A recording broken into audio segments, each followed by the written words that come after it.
Vizit bo'ldi. Mana shu Limax rossiyskiy kotyolni yechib olib tashlash kerak, chunki ancha yil xizmat qilib berdi, ko'p servis chaqiryapmiz. Buni o'rniga yechim qilib biz hozir samodelniy двухконтурный kotyolimizni установка qilib beramiz. Obyektimiz uchun kerak bo'ladigan garelkami, turbo fittinglarmi, kotyolni bormi, расширительный bachok bormi, hamma narsani o'zimiz bilan birga olib kelganmiz. Kotyolni ham yechishni boshladik, xudo xolasa. Hozir bu kotyolni yechib olib, ko'rsatib o'tganimdek o'rniga samodelniy двухконтурный kotyolni установка qilib beramiz. Importniy настенный kotyolni yechib olib tashlayotganda o'rniga mana shunaqa samodelniy двухконтурный kotyolni yo одноконтурный kotyol qo'yilayotganda bitta sistemaga e'tibor beramiz. Sistemada ko'ryapsizlar, bitta dona давление пускатель. O'zi bu shart emas. Havo chiqaraveradigan klapan qo'yib ketilsa bo'ldi, rabakal deyiladi. Ikkiga bitta обязательно расширительный bachok qo'yish kerak. Nimaga расширительный bachok qo'yilmagan degan savolingizga mana bu kotyolning ichida mana qizil turgan расширительный bachok bo'ladi. Shogirdlarga maslahat, mana shuning uchun mana bunaqa kotyollarning ichida o'zi расширительный bachok bo'ladi. Mana bunaqa samodelniy kotyollarda расширительный bachok bo'lmaydi. Обязательно sistema yig'ilgandan keyin расширительный bachok o'rnatib ketish esdan chiqmasin. Undan tashqari mana shu kotyolni podaja qismiga обязательно yana bitta gruppa безопасность qo'yib ketish kerak.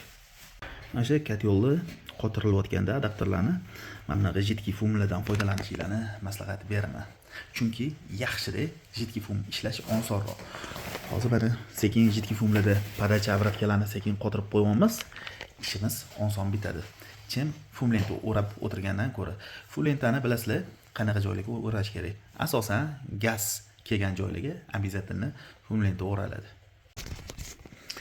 Двухконтурный kotyolimizni ham o'rnatib oldik.